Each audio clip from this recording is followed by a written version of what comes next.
ព្រឹត្តិការណ៍អបអរសង្គ្រាមឆ្នាំថ្មីនៅកម្ពុជាតាក់ចិត្ត YouTuber និងអ្នកបង្កើតមាតិកាបរទេសល្បីឈ្មោះមានអ្នកតាមដានរាប់លានក្នុងឱកាសពិធីបុណ្យចូលឆ្នាំខ្មែរឆ្នាំនេះ Cambodia amazing I don't want to go back to the Netherlands ត្រូវការដំឡើង Steam Spa Sauna អាងទឹកក្តៅទឹកត្រជាក់និងអាងទឹកគ្រប់ប្រភេទទំនាក់ទំនង Neptune ឥឡូវនេះ078 ការ៉េ543ជឿជាក់ណាស់ថាបងប្អូនជនរួមជាតិកម្ពុជារួមទាំងភ្ញៀវអន្តរជាតិដែលបានមកលេងកម្សាន្តក្នុងឱកាសពិធីបុណ្យចូលឆ្នាំខ្មែរឆ្នាំ2025ប្រកាសជានៅមិនដាច់អាល័យនិងហាក់មិនចង់ឲ្យកម្មវិធីអបអរសង្គ្រាមឆ្នាំថ្មីដ៏សប្បាយរីករាយប្រចាំឆ្នាំមួយនេះបញ្ចប់ទៅសោះឡើយយើងសង្កេតឃើញថាភ្ញៀវទេសចរបរទេសបានមូលមីគ្នាមកលេងយ៉ាងច្រើនកកភ្លុកទឹកភ្លុកដីមិនថានៅតាមបណ្ដាខេត្តឬរាជធានីភ្នំពេញជាក់ស្ដែង YouTuber ដ៏ល្បីឈ្មោះ3រូបដែលមានអ្នកតាមដានរាប់លានបានបង្ហាញពីភាពរីករាយយ៉ាងឥតឧបមាក្នុងអំឡុងរដូវកាលចូលឆ្នាំប្រពៃណីជាតិរបស់កម្ពុជានាឆ្នាំនេះជាលោក Mohammed Rashid ហៅ Chatmo YouTuber សញ្ជាតិហូឡង់ដែលបច្ចុប្បន្នមានអ្នកតាមដានជាង1លាននាក់លោកបាននិយាយនៅក្នុងការ live stream វីដេអូដោយផ្ទាល់ពីសៀមរាបថាអរគុណដល់ប្រជាជនកម្ពុជាទាំងអស់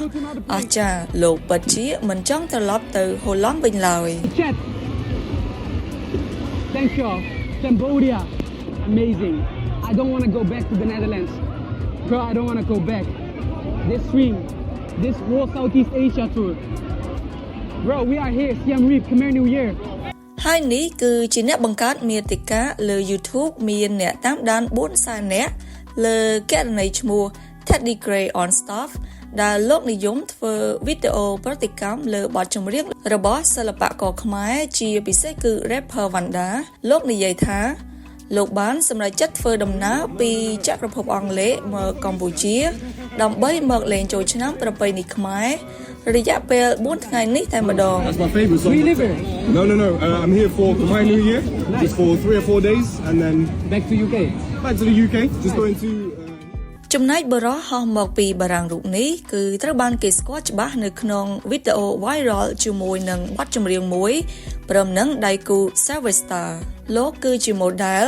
fitness trainer និងជាអ្នកបង្កើតមាតិកាដែលមានអ្នកតាមដានជាង 800,000 លើគណនី Instagram និងជាង 4 លានលើ TikTok លោកបានចែករំលែកពីអារម្មណ៍រំភើបរបស់ខ្លួនលើបណ្ដាញសង្គមថានេះជាលើកទី1របស់លោកដែលបានមកកាន់ទឹកដីកម្ពុជា